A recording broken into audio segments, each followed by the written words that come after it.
Halo teman-teman Momo. Selamat datang di cerita hari ini. Sebelum kita mulai, saya mau ajak kalian semua untuk berinteraksi bareng. Yuk, like dulu videonya, lalu komen nama dan asal kota kalian di kolom komentar dan hadir. Supaya kita bisa sama-sama merasakan emosi dari kisah ini, bayangkan dulu kalau kamu ada di posisi tokoh utama. Apa yang akan kamu lakukan kalau tiba-tiba kamu mendapati orang tua yang sudah tua, kedinginan, menunggu di luar rumahmu sendiri saat pesta mewah mertua sedang berlangsung di dalam? Kisah ini tentang sebuah pengkhianatan yang tak termaafkan dan balasan yang setimpal. Saksikan bagaimana Aldi, tokoh utama kita, menghadapi situasi ini, dan bagaimana ia mengambil keputusan yang menghancurkan hidup mereka yang telah menyakiti orang tuanya. Kita mulai ceritanya. Suara dentuman musik jazz mengalun merdu, berpadu sempurna dengan gemerlap lampu kristal yang memantulkan cahaya ke seluruh penjuru ruangan. Malam itu, rumah yang dulunya sederhana, kini bertransformasi menjadi istana mewah, tempat di mana keluarga mertua Aldi, dengan bangga, menggelar sebuah pesta syukuran yang megah. Pesta itu bukan hanya sekadar perayaan, melainkan sebuah pertunjukan kemewahan yang tak ada habisnya. Tepat di ruang tengah, mertua Aldi, Bapak Handoko dan Ibu Diana, berdiri dengan senyum lebar, menyambut setiap tamu yang datang dengan pelukan hangat dan tawa yang renyah. Mereka terlihat begitu bahagia, begitu bangga dengan pencapaian yang mereka miliki. Namun, di tengah hiruk-pikuk kebahagiaan itu, Aldi, sang menantu yang juga tuan rumah, tidak bisa merasakan kedamaian. Sejak pesta dimulai, hatinya terus-menerus digerogoti oleh sebuah pertanyaan yang mengganjal. Di mana orang tuanya? Bapak Joni dan Ibu Lilis, yang seharusnya menjadi tamu terhormat, tidak terlihat dimanapun. Padahal, Aldi secara pribadi telah mengundang mereka. Ia ingin mereka melihat betapa bahagianya ia dan Sarah, istrinya, dan betapa ia tidak pernah melupakan akar asalnya. Tapi kini, yang ia temukan hanyalah kekosongan, sebuah lubang menganga yang membuat pesta ini terasa hampa. Aldi mencoba menepis perasaan itu. Mungkin bapak dan ibu sedang di teras belakang. Mungkin mereka sedang berbicara dengan tamu lain. Tapi, mata Aldi tak bisa berhenti mencari. Ia menelusuri setiap sudut ruangan, setiap wajah yang ia kenal. Ada kerabat mertuanya yang datang dari kota lain, rekan-rekan bisnis Bapak Handoko, bahkan para sosialita dengan gaun mahal yang berkilauan. Namun, tidak ada sosok sederhana Bapak Joni dengan kemeja batiknya, atau Ibu Lilis dengan kebaya sederhananya. Tidak ada. Kenapa? Mas, kok dari tadi mukanya muram begitu? Sebuah suara lembut mengagetkan Aldi dari lamunannya. Sarah, istrinya, berdiri di sampingnya dengan senyum manis dan gaun malam yang elegan. Gaun itu sangat mahal, dibelikan oleh Ibu Diana khusus untuk pesta ini. Aldi mencoba membalas senyum Sarah, tapi rasanya terlalu berat. Aku cuma lagi nyari bapak sama ibu. Kamu tahu mereka di mana? Tanyanya. Suaranya terdengar penuh harap. Sarah tertawa kecil. Mereka? Mereka lagi di luar, Mas. Biar lebih nyaman, katanya. Jawaban itu tidak memuaskan Aldi. Luar? Maksudnya di taman belakang? Iya, mungkin, jawab Sarah dengan nada yang terburu-buru. Udah, Mas, jangan pikirin mereka terus. Mending kita sapa tamu-tamu. Ini kan pesta pentingnya Papa dan Mama. Sarah segera menarik tangan Aldi, mengajaknya ke kerumunan tamu. Aldi merasa ada yang janggal dari jawaban Sarah. Kenapa Sarah tidak bisa memberikan jawaban yang pasti? Kenapa ia terlihat gugup? Perasaan tidak enak itu semakin membesar. Aldi mencoba tersenyum dan mengikuti alur Sarah, menyapa tamu-tamu yang ia bahkan tidak kenal namanya. Namun, di dalam hatinya, ia sudah bertekad. Setelah menyapa beberapa orang, ia harus mencari orang tuanya. Ia harus memastikan mereka baik-baik saja. Pesta ini, bagi Aldi, terasa seperti sebuah penjara emas. Di satu sisi, ia bahagia karena ia bisa hidup nyaman, memiliki pekerjaan yang mapan, dan menikahi wanita yang ia cintai. Sarah adalah wanita yang luar biasa. Cantik, cerdas, dan berasal dari keluarga terpandang. Namun, di sisi lain, ia tidak bisa melupakan bagaimana dulu ia harus berjuang dari nol, dengan dukungan dan keringat kedua orang tuanya. Mereka rela menjual tanah warisan, hanya untuk membiayai kuliahnya. Pengorbanan mereka tak ternilai harganya. Dan kini, di pesta yang diadakan di rumahnya sendiri, orang tuanya tidak ada. Perasaan itu menusuk-nusuk hatinya. Saat itulah, Bapak Handoko dan Ibu Diana menghampiri mereka. Senyum mereka merekah lebar, namun mata mereka memancarkan kebanggaan yang sedikit meremehkan. "Aldi, Sarah, sini sebentar. Kenalan sama Pak Budi dan istrinya. Beliau ini direktur di perusahaan otomotif ternama," kata Bapak Handoko, menepuk pundak Aldi dengan penuh kuasa. Aldi memaksakan senyumnya dan menyapa pasangan tersebut. Namun, saat sedang berbasa-basi, Ibu Diana berbisik pada Sarah. "Sarah, tadi Mama lihat Bapak dan Ibu mertuamu masih di teras ya? Sudah Mama suruh masuk kok nggak mau? Nanti kalau tamu-tamu penting pada lihat, kan nggak enak," bisiknya, suaranya pelan namun menusuk tajam. Sarah hanya tersenyum tipis dan mengangguk. Namun, Aldi mendengar bisikan itu dengan jelas. "Teras? Bukankah Sarah bilang mereka di taman belakang? Dan kenapa Ibu Diana menggunakan nada seperti itu, seolah orang tuanya adalah aib yang harus disembahkan dari pandangan tamu-tamu penting?" Aldi merasa amarahnya mulai mendidih. Ia ingin membantah, ingin membela orang tuanya. Namun, ia memilih untuk menahan diri. Ia tidak ingin membuat keributan di depan tamu-tamu penting ini. Ia tahu bagaimana sensitifnya mertuanya terhadap citra dan nama baik mereka. Ia akan mencari orang tuanya setelah ini, dan meminta maaf atas apapun yang terjadi. Setelah berhasil melepaskan diri dari obrolan yang membosankan itu, Aldi berjalan menuju teras belakang. Setiap langkahnya terasa berat. Ia melewati meja-meja bundar yang dipenuhi makanan dan minuman mahal. Melewati tamu-tamu yang asyik tertawa dan bergosip. Di sana-sini, terdengar pujian tentang betapa mewahnya pesta ini. "Mertuamu memang hebat, Sarah," kata salah seorang tamu kepada Sarah yang kini sedang melayani. Pujian itu seharusnya membuat Aldi bahagia. Namun entah mengapa, justru membuatnya merasa semakin bersalah. Ia membuka pintu kaca teras belakang. Yang ia temukan bukanlah orang tuanya. Teras itu kosong, kecuali beberapa pelayan yang sedang membersihkan gelas-gelas kotor. Hatinya langsung mencelos. Kemana mereka pergi? Aldi kembali ke dalam.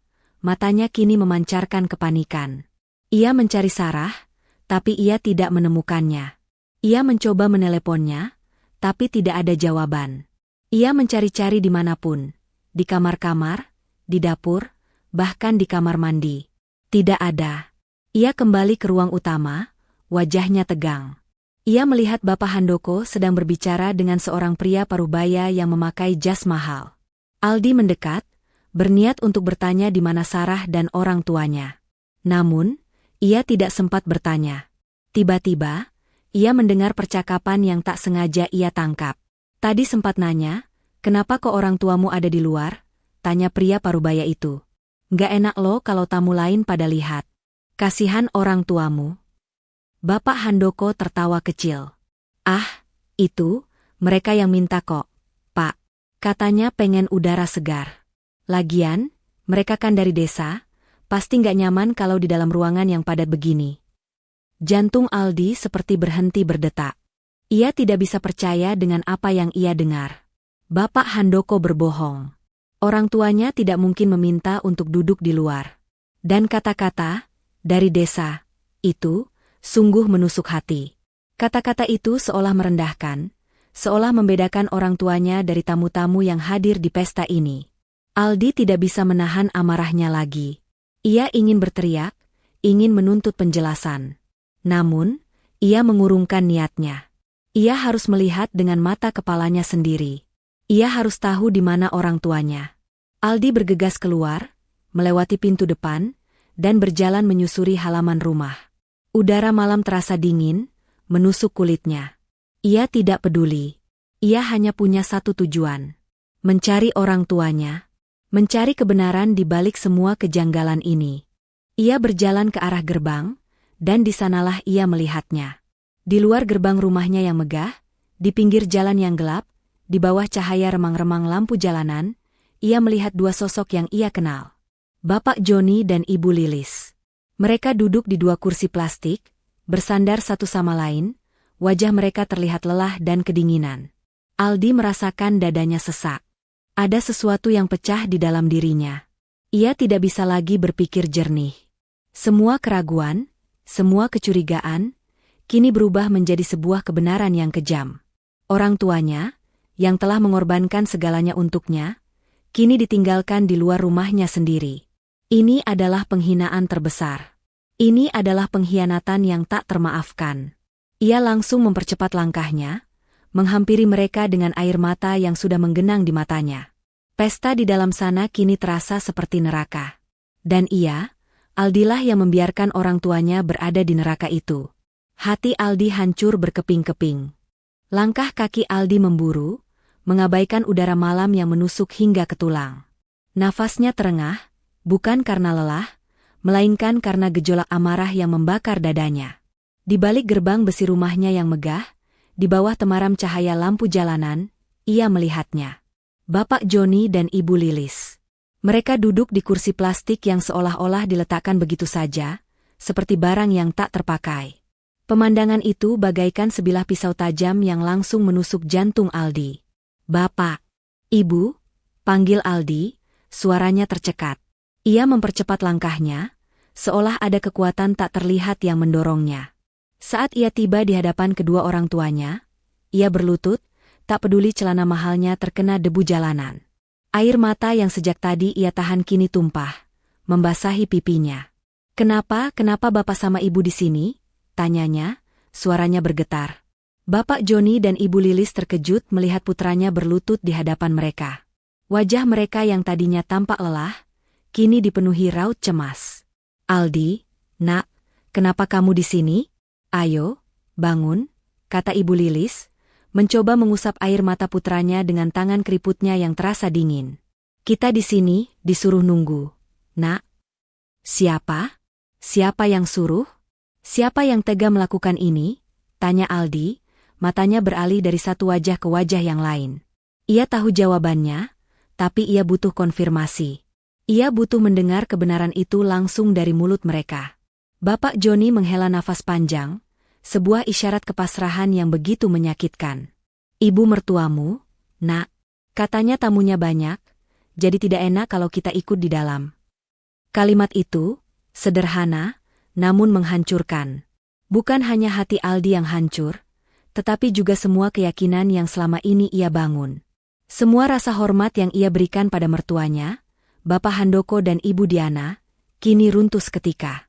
Mereka telah memperlakukannya seperti anak sendiri, selalu memuji, selalu memberikan segalanya. Tapi di balik semua kemewahan dan kebaikan palsu itu, tersimpan sebuah keangkuhan dan kekejaman yang tak terbayangkan. Aldi menatap Bapak Joni dan Ibu Lilis dengan tatapan penuh penyesalan. Ia melihat bayangan masa lalu di mata mereka. Ia melihat bagaimana mereka rela menjual tanah warisan satu-satunya untuk membiayai kuliahnya di kota besar. Ia ingat bagaimana Bapak Joni bekerja membanting tulang di proyek bangunan, dan Ibu Lilis yang menjajakan kue di pasar, hanya agar ia bisa makan enak dan punya buku-buku yang layak. Pengorbanan mereka tak pernah terhitung. Mereka tidak pernah mengeluh, tidak pernah meminta imbalan. Mereka hanya ingin melihatnya sukses, melihatnya bahagia. Dan kini, di puncak kesuksesannya, di rumah yang ia beli dengan keringat dan kerja keras, mereka diperlakukan seperti pengemis. Seperti orang asing yang tidak pantas berada di tengah-tengah keluarga mewah mertuanya. Perasaan bersalah itu meremukkan hatinya. Bagaimana ia bisa begitu buta? Bagaimana ia bisa begitu sibuk dengan kehidupan barunya, hingga melupakan orang-orang yang telah memberikan segalanya? "Maafkan Aldi, Bapak, Ibu," bisik Aldi, suaranya serak. Aldi yang salah. Aldi yang terlalu bodoh. Seharusnya Aldi tidak pernah mengizinkan mereka melakukan pesta di sini. "SSSD, nak, tidak ada yang salah. Kami tidak apa-apa kok," kata Ibu Lilis, mencoba menenangkan putranya. "Kamu sudah bahagia, itu sudah cukup untuk kami. Kami hanya tidak mau merepotkan." Kata-kata itu membuat hati Aldi semakin remuk. Bahkan dalam kondisi yang memprihatinkan ini, orang tuanya masih berusaha untuk melindunginya. Masih mencoba meyakinkannya bahwa mereka baik-baik saja. Kesederhanaan dan ketulusan hati mereka begitu kontras dengan keangkuhan mertuanya. Aldi merasakan hawa dingin dari kursi plastik yang ia duduki, dan ia sadar Kedua orang tuanya telah berada di sana selama berjam-jam.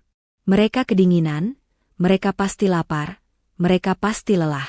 Di dalam rumah, para tamu disuguhkan hidangan mewah dari catering ternama, sementara orang tuanya, yang merupakan pemilik sah dari rumah ini, dibiarkan kedinginan di luar. Ironi yang begitu kejam. Tidak, ini tidak bisa dibiarkan, gumam Aldi, lebih kepada dirinya sendiri. Ia bangkit, berdiri tegap, tatapannya kini berubah. Ada api yang berkobar di matanya, api kemarahan dan tekad yang kuat. Bapak dan ibu harus masuk. Sekarang juga. Tapi, nak, tamunya masih banyak, kata Bapak Joni, suaranya terdengar ragu. Kita nanti masuk, kalau pestanya sudah selesai saja. Pesta itu sudah selesai, Pak, jawab Aldi dengan suara dingin, penuh otoritas. Pesta itu sudah tidak penting lagi. Yang penting sekarang adalah Bapak dan Ibu. Ia meraih tangan Ibu Lilis yang dingin dan menggenggamnya erat, seolah menyalurkan seluruh kehangatan tubuhnya. Aldi tidak akan pernah membiarkan kalian dihormati lagi. Mereka sudah kelewatan batas. Cukup. Bapak Joni dan Ibu Lilis hanya bisa pasrah. Mereka melihat ada sesuatu yang berbeda di mata putra mereka. Bukan lagi kepasrahan, melainkan sebuah keputusan mutlak. Mereka bangkit dari kursi plastik itu, tubuh mereka terasa kaku dan lelah. Ibu Lilis menggenggam erat tangan Aldi, sementara Bapak Joni berjalan di samping mereka, menunduk. Saat mereka berjalan menuju pintu depan, suara musik dari dalam rumah kembali terdengar. Tawa riang tamu-tamu dan alunan lagu yang merdu seakan menjadi iringan ejekan bagi mereka. Setiap langkah yang mereka ambil terasa begitu berat, seolah mereka sedang berjalan di atas pecahan kaca. Aldi menatap pintu megah di depannya. Pintu ini adalah simbol dari pengkhianatan yang baru saja ia saksikan. Ia tidak peduli lagi dengan citra, dengan nama baik, atau dengan apapun. Yang ia pikirkan hanya satu, membalas perlakuan keji ini. Ia merenung sejenak, mengenang kembali semua hal yang telah ia korbankan demi orang tuanya, dan sebaliknya, bagaimana mertuanya telah memanfaatkan kebaikan dan kesuksesannya. Betapa bodohnya ia selama ini, membiarkan Sarah dan orang tuanya merencanakan pesta mewah tanpa bertanya lebih dalam. Aldi tahu, ia bisa saja menahan amarahnya, meminta maaf kepada orang tuanya, dan melanjutkan hidup seolah tidak terjadi apa-apa. Tapi ia tidak bisa. Hatinya tidak mengizinkan. Ia tahu, jika ia membiarkan ini, ia akan hidup dalam penyesalan seumur hidup.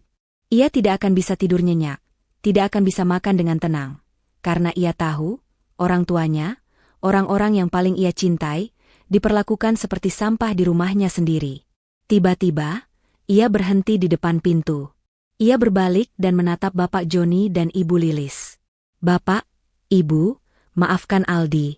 Setelah ini, biarkan Aldi yang urus semuanya. Bapak dan Ibu tidak perlu khawatir lagi. Bapak Joni hanya mengangguk pelan, air matanya juga sudah mengalir. Ia sangat bangga dengan putranya, tetapi ia juga khawatir. Ia tahu, apa yang akan terjadi selanjutnya akan menjadi badai yang sangat besar. Aldi lalu membuka pintu rumahnya dengan suara keras, menghentikan musik dan tawa yang riuh. Semua mata di dalam ruangan itu langsung tertuju padanya. Di belakangnya, berdiri tegak Bapak Joni dan Ibu Lilis, dengan wajah lelah namun penuh martabat. Perbedaan antara kedua belah pihak begitu mencolok. Di satu sisi, ada kemewahan dan keangkuhan. Di sisi lain, ada kesederhanaan dan kehancuran. Pemandangan itu bagaikan adegan dalam film yang tiba-tiba berhenti. Semua tamu terdiam, bingung dengan apa yang mereka lihat. Mertua Aldi, Bapak Handoko dan Ibu Diana, yang sedang asyik berbincang, menoleh ke arah pintu. Senyum di wajah mereka langsung pudar, digantikan oleh ekspresi terkejut dan sedikit ketakutan. Mereka tahu, Aldi sudah menemukan rahasia kecil mereka. Dan ini adalah awal dari kehancuran yang tak terhindarkan. Aldi menatap mereka dengan mata yang dingin, tanpa sedikit pun keraguan. Ia tahu apa yang harus ia lakukan. Ia tidak akan membiarkan mereka lolos begitu saja. Ia tidak akan membiarkan penghinaan ini terjadi tanpa balasan. Ini adalah rumahnya, dan ia akan mengambil kembali kendali. Pesta ini harus berakhir. Sekarang juga. Seluruh ruangan hening. Musik jazz yang tadinya menggema, kini mati bagaikan pita yang terputus. Tawa riang para tamu, yang sesaat lalu memenuhi udara, membeku menjadi bisikan-bisikan gugup yang tak terdengar. Semua mata, tanpa terkecuali, menatap ke arah pintu masuk. Di sana, berdiri Aldi, dengan tatapan mata yang dingin bagaikan es. Di belakangnya, dua sosok yang seharusnya menjadi tamu kehormatan, Bapak Joni dan Ibu Lilis, berdiri dengan tubuh lelah dan wajah kuyu. Pemandangan itu, bagaikan sebuah lukisan yang tiba-tiba muncul di tengah pesta mewah, menghadirkan kontras yang begitu menyakitkan. Bapak Handoko, dengan gelas sampanye di tangannya, adalah orang pertama yang bereaksi. Senyumnya yang sombong langsung menghilang, digantikan oleh kerutan kening. Ibu Diana, yang sedang tertawa dengan seorang sosialita, menelan ludah dengan susah payah. Wajahnya yang tebal dengan riasan mahal, kini tampak pucat. Mereka telah tertangkap basah. Aldi, kamu kenapa? Kok tiba-tiba begini? Tanya Ibu Diana, suaranya terdengar ragu. Ia mencoba mendekat, memasang wajah seolah-olah tidak terjadi apa-apa. Aldi tidak bergeming. Ia hanya menatap kedua mertuanya dengan tatapan yang penuh kekecewaan. Ia melihat sorot mata mereka yang mencoba berpura-pura, mencoba mengelak dari kebenaran. Kenapa saya begini, Ibu? Kenapa saya tidak bahagia? Mungkin karena di pesta syukuran yang katanya mewah ini, orang tua saya justru dibiarkan kedinginan di luar. Kalimat itu diucapkan Aldi dengan tenang. Namun setiap katanya bagaikan palu godam yang menghantam ego kedua mertuanya. Para tamu mulai berbisik-bisik. Jadi, mereka itu orang tuanya Aldi. Kenapa di luar? Kasihan sekali. Bisikan-bisikan itu bagaikan api yang menjilat wajah Bapak Handoko dan Ibu Diana. Mereka yang biasanya merasa terhormat dan dihormati, kini menjadi bahan gosip dan cemoohan. Sarah, yang baru saja kembali dari kamar mandi, melihat pemandangan itu. Hatinya mencelos. Ia langsung tahu apa yang terjadi. Ia berlari ke arah Aldi, mencoba memegang tangannya. Mas, jangan begini. Ini pestanya Papa dan Mama. Ayo, kita masuk, nanti kita jelaskan. Aldi menghempaskan tangan Sarah dengan lembut, tapi tegas. Jelaskan apa? Sarah, apa yang harus kamu jelaskan? Bahwa kamu juga ikut menyetujui orang tuaku diperlakukan seperti ini? Bahwa kamu membiarkan orang tuaku duduk kedinginan di luar gerbang, sementara orang tuamu bersenang-senang di dalam. Suara Aldi mulai meninggi, amarah yang ia pendam sejak tadi kini meledak. Tidak, Mas, tidak begitu. Aku cuma... Sarah mencoba membela diri, tapi kata-katanya tidak keluar. Ia tahu, ia tidak bisa mengelak. Ia memang tahu. Ia memang membiarkan itu terjadi. Melihat suasana yang semakin tegang, Bapak Handoko mencoba mengambil alih kendali. Ia mendekati Aldi dengan langkah angkuh, mencoba menunjukkan otoritasnya sebagai tuan rumah. Aldi, ada apa ini? Jangan membuat keributan di depan tamu-tamu. Ini hal sepele, bisa kita bicarakan nanti. Hal sepele? Aldi tertawa hambar. Tawa itu tidak menunjukkan kebahagiaan, melainkan luka yang begitu dalam. Menurut Bapak, orang tua saya yang membiayai kuliah saya, yang menjual tanah warisan mereka demi saya, diperlakukan seperti pengemis, itu hal sepele. Ia menunjuk ke arah Bapak Joni dan Ibu Lilis. Lihat mereka, Pak. Lihatlah, Pak Handoko. Mereka adalah orang yang membuat saya bisa berdiri di sini. Bukan kemewahan Bapak dan Ibu. Seketika, semua mata para tamu beralih ke Bapak Handoko dan Ibu Diana. Kebohongan yang mereka ciptakan tentang kemewahan dan kesuksesan, kini runtuh begitu saja. Mereka yang tadinya bangga, kini terlihat seperti orang bodoh. Tiba-tiba, seorang pria parubaya yang tadi berbicara dengan Bapak Handoko, mendekat. Joni, Lilis, kalian di sini? Kenapa kalian di luar tadi? Tanyanya, suaranya penuh keheranan. Saya pikir kalian tidak bisa datang. Pria itu, yang ternyata adalah teman lama Bapak Joni, telah diyakinkan oleh Bapak Handoko bahwa orang tua Aldi tidak bisa hadir. Kini, kebenaran yang tak bisa disangkal itu terungkap. Wajah Bapak Handoko berubah merah padam, ia tidak bisa lagi menyembunyikan amarahnya. Aldi, jangan membesar-besarkan masalah. Mereka yang tidak mau masuk. Mereka malu karena tidak punya baju yang bagus. Teriak Ibu Diana, mencoba mengalihkan perhatian dan menyalahkan orang tua Aldi. Pernyataan itu bagaikan bensin yang disiramkan ke kobaran api. Amarah Aldi yang tadinya terkendali, kini meledak tanpa batas. Ia menatap Ibu Diana dengan mata yang menyala-nyala. Malas? Apa yang harus mereka malu? Bu, mereka tidak memakai baju mahal, tidak memakai perhiasan yang mewah, tapi mereka punya hati yang tulus. Mereka punya martabat. Martabat yang tidak pernah ibu dan bapak miliki. Aldi menghela napas panjang, suaranya kembali tenang, namun setiap kata yang keluar darinya bagaikan vonis. Kalian bisa membeli semua barang mewah, kalian bisa mengadakan pesta megah di rumah saya, tapi kalian tidak akan pernah bisa membeli martabat dan hati yang tulus. Kalian bisa menjauhkan orang tua saya dari pandangan tamu-tamu kalian, tapi kalian tidak akan pernah bisa menghapus kebenaran bahwa tanpa mereka, saya tidak akan pernah ada di sini. Tiba-tiba, Aldi menarik napas dalam-dalam. Pesta ini berakhir. Sekarang juga. Semua orang terkejut. Aldi, apa yang kamu lakukan? Tanya Bapak Handoko, suaranya penuh ancaman. Saya melakukan apa yang seharusnya saya lakukan sejak awal. Pak, saya menghentikan kebiadaban ini. Kalian pikir kalian bisa melakukan apa saja di rumah saya? Di rumah yang saya beli dengan hasil keringat saya? Di rumah yang di dalamnya ada keringat dan air mata orang tua saya. Aldi menunjuk pintu keluar. Keluar. Semua. Keluar dari rumah saya. Sekarang juga. Kata-kata itu bagaikan sihir. Tamu-tamu yang tadinya terdiam, kini mulai bergerak. Mereka merasa tidak nyaman, merasa terlibat dalam drama keluarga yang memalukan ini. Beberapa orang, termasuk teman lama Bapak Joni, mendekati Aldi, menepuk bahunya, dan berbisik, "Kamu benar, Nak. Kamu sudah benar." Bapak Handoko dan Ibu Diana tidak bisa berkata apa-apa. Wajah mereka pucat, mata mereka memancarkan kemarahan dan kekalahan. Mereka tidak menyangka bahwa Aldi, menantu yang selama ini mereka anggap penurut, akan melakukan hal ini. Sarah menangis, ia memegang tangan Aldi, mencoba memohon. "Mas, jangan begini, aku mohon."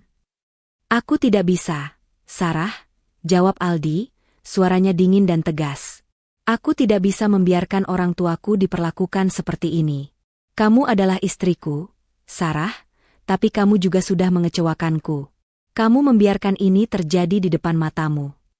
Aldi menoleh ke arah Bapak Joni dan Ibu Lilis. "Bapak, Ibu, ayo kita masuk. Kita makan, kita istirahat.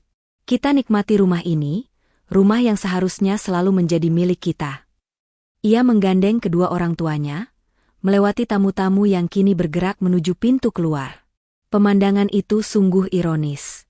Pesta yang tadinya penuh kemewahan, kini berubah menjadi adegan yang menyedihkan. Bapak Handoko dan Ibu Diana melihat tamu-tamu mereka pergi, satu persatu. Mereka yang tadinya diagungkan, kini ditinggalkan. Mereka merasa dipermalukan, direndahkan, dan dikhianati oleh menantunya sendiri. Ibu Diana, yang tadinya terlihat sangat berkuasa, kini hanya bisa menatap nanar ke arah Aldi dan orang tuanya yang berjalan masuk ke dalam. Mereka tidak tahu, ini baru permulaan dari kehancuran yang akan menimpa hidup mereka. Aldi tidak akan membiarkan mereka lolos begitu saja. Keheningan yang mematikan memenuhi seluruh rumah, jauh lebih sunyi daripada malam-malam biasa. Pesta yang tadinya riuh, kini hanya menyisakan kekosongan dan sisa-sisa makanan mahal yang bertebaran di atas meja. Tamu-tamu sudah pergi, sebagian besar dalam kebingungan, sebagian lagi dalam perasaan jijik terhadap tuan rumah yang sebenarnya. Di ruang tengah, yang kini tampak begitu luas dan hampa, hanya tersisa 4 orang. Aldi, dengan wajah tegang yang masih memancarkan amarah. Sarah, yang kini berdiri di sampingnya dengan bahu terguncang dan air mata yang terus mengalir. Serta Bapak Handoko dan Ibu Diana, yang berdiri di seberang mereka, wajahnya pucat pasi, namun masih menyisakan sedikit keangkuhan yang rapuh. Aldi sudah mendudukan Bapak Joni dan Ibu Lilis di sofa ruang tamu yang empuk, memastikan mereka nyaman. Ia membawakan selimut tebal dan secangkir teh hangat, merawat mereka dengan penuh kasih sayang, seolah berusaha menggantikan setiap detik kedinginan yang mereka alami di luar sana. Saat ia kembali berdiri, Tatapannya langsung tertuju pada kedua mertuanya. Tidak ada lagi sapaan manis, tidak ada lagi senyum menantu yang hormat. Yang ada hanya sorot mata tajam yang menghakimi, yang seolah berkata, "Kalian sudah melewati batas." "Aldi, Mama tahu kamu marah," ujar Ibu Diana, mencoba memecah keheningan. "Tapi apa yang kamu lakukan ini sudah keterlaluan. Mempermalukan kami di depan semua orang? Di depan tamu-tamu penting Papa?" Aldi tertawa hambar, suara tawa itu terdengar begitu dingin dan kosong. "Keterlaluan? Apa yang lebih keterlaluan dari membiarkan orang tua kandung saya, orang tua yang sudah mengorbankan segalanya untuk saya, duduk kedinginan di luar rumahnya sendiri?" Ia menunjuk ke arah Bapak Joni dan Ibu Lilis yang sedang meminum teh mereka dengan tenang. "Mereka itu bukan sekadar tamu, Bu. Mereka adalah pemilik sah dari rumah ini, karena tanpa mereka, saya tidak akan pernah bisa membeli rumah semewah ini. Dan kalian memperlakukan mereka seperti pengemis." Bapak Handoko, yang selama ini diam, maju satu langkah. "Aldi, jangan berlebihan. Ini hanya salah paham. Mereka sendiri yang tidak mau masuk karena malu dengan pakaian mereka." "Oh, jadi sekarang Bapak menyalahkan mereka?" Suara Aldi naik satu oktav. Amarahnya kembali memuncak. "Sudah cukup sandiwara kalian. Saya tidak bodoh. Saya mendengar sendiri bagaimana Bapak berbohong kepada teman Bapak, mengatakan mereka yang meminta duduk di luar. Dan saya melihat betapa kasarnya Ibu saat meminta Sarah untuk memastikan orang tua saya tidak terlihat oleh tamu-tamu penting kalian." Aldi berhenti sejenak, mengambil napas dalam-dalam. "Martabat yang mereka miliki jauh lebih tinggi dari semua kemewahan yang kalian pamerkan malam ini." Sarah, yang melihat ketegangan ini, akhirnya angkat bicara, suaranya parau. "Mas, aku minta maaf. Aku tidak bisa berbuat apa-apa. Papa dan Mama terus mendesakku." "Kamu tidak bisa berbuat apa-apa." Aldi menoleh ke arah istrinya, tatapannya kini dipenuhi kekecewaan yang mendalam. "Kamu adalah istriku, Sarah. Kamu seharusnya menjadi orang yang pertama membela mereka. Kenapa kamu membiarkan mereka, di rumahmu sendiri, diperlakukan seperti ini?" "Aku takut, Mas," bisik Sarah, air matanya tumpah lebih deras. "Aku takut Papa dan Mama marah. Mereka bilang kalau aku membantah, mereka akan menarik semua modal bisnis yang sudah mereka berikan kepadamu. Jadi karena itu..." Aldi menggelengkan kepala, tidak percaya. "Kamu lebih memilih uang dan kekuasaan orang tuamu daripada kehormatan dan kebahagiaan orang tuaku? Aku tidak percaya ini." Ibu Diana kembali bersuara, kali ini dengan nada yang lebih tinggi, mencoba memancing simpati.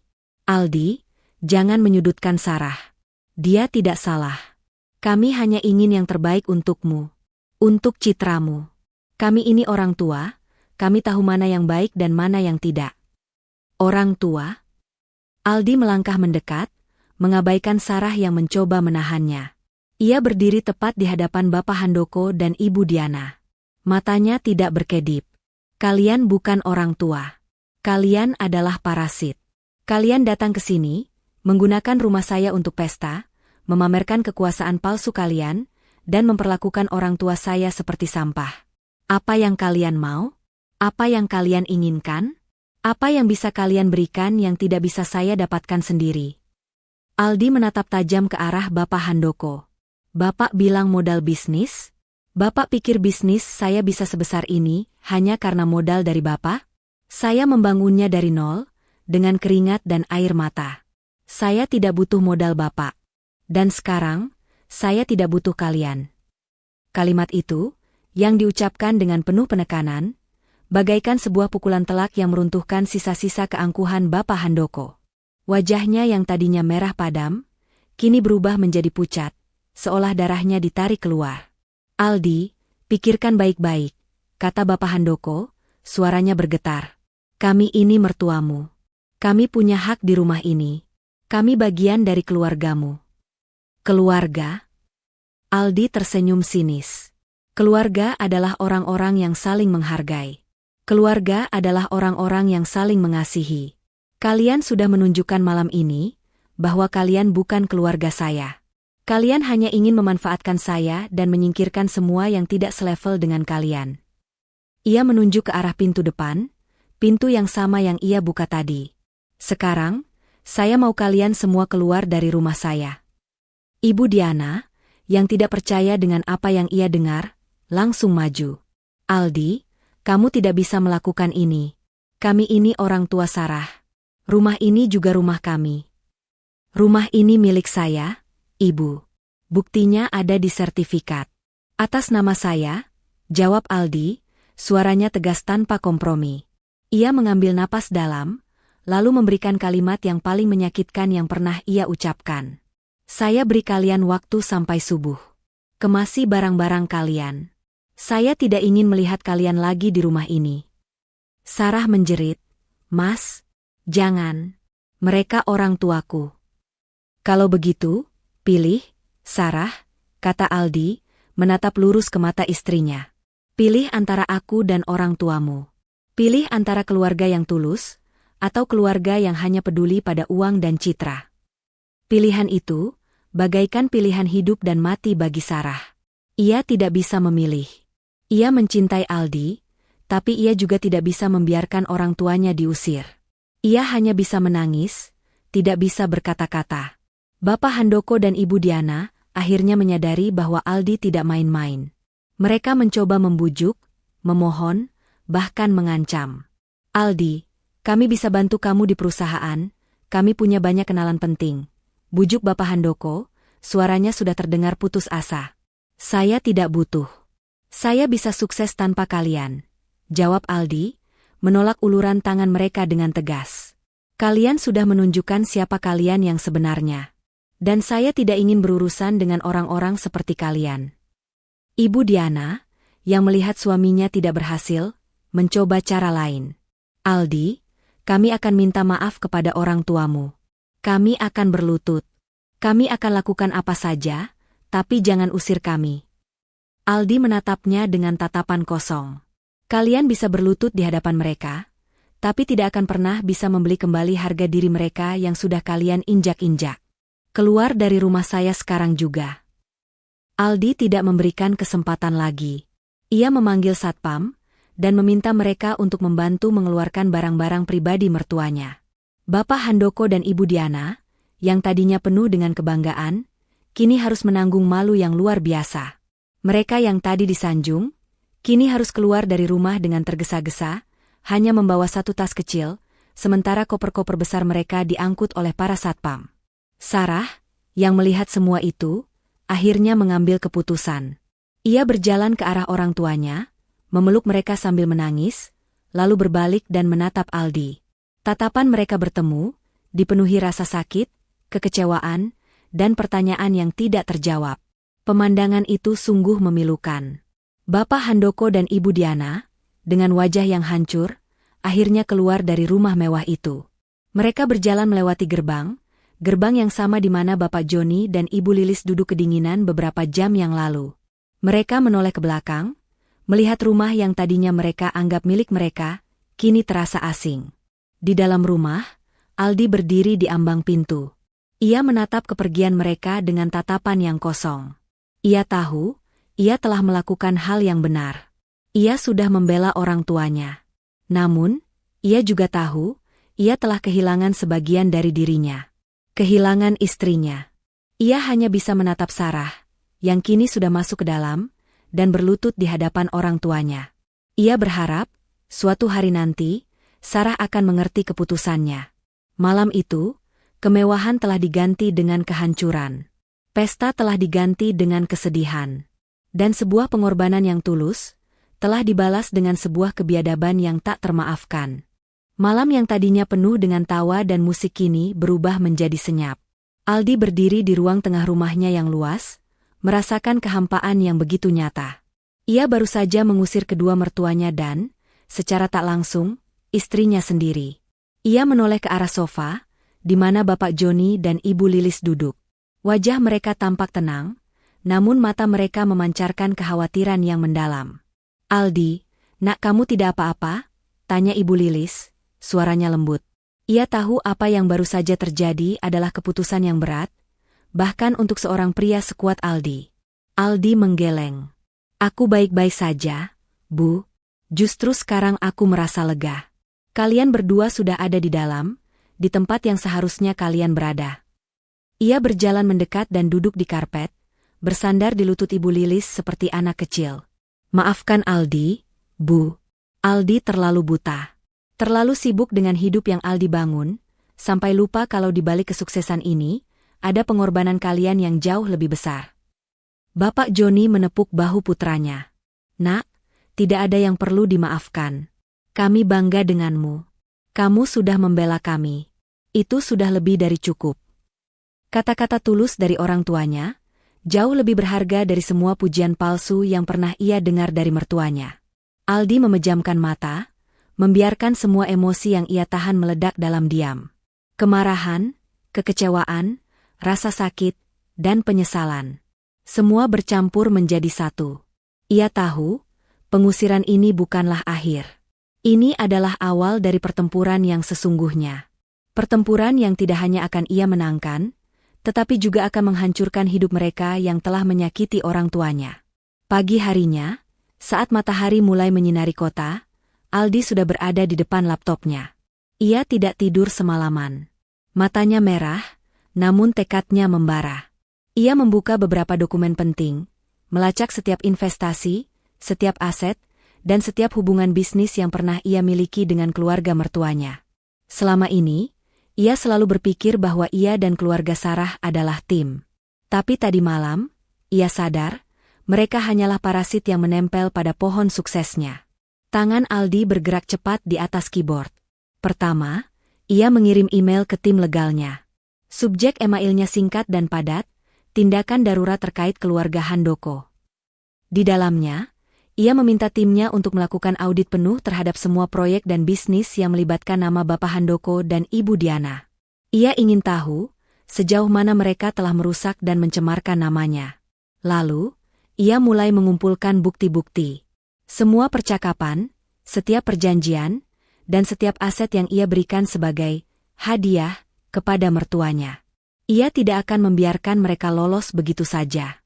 Ia ingat betapa bangganya Bapak Handoko saat ia memberikan sebuah mobil mewah dan jam tangan mahal.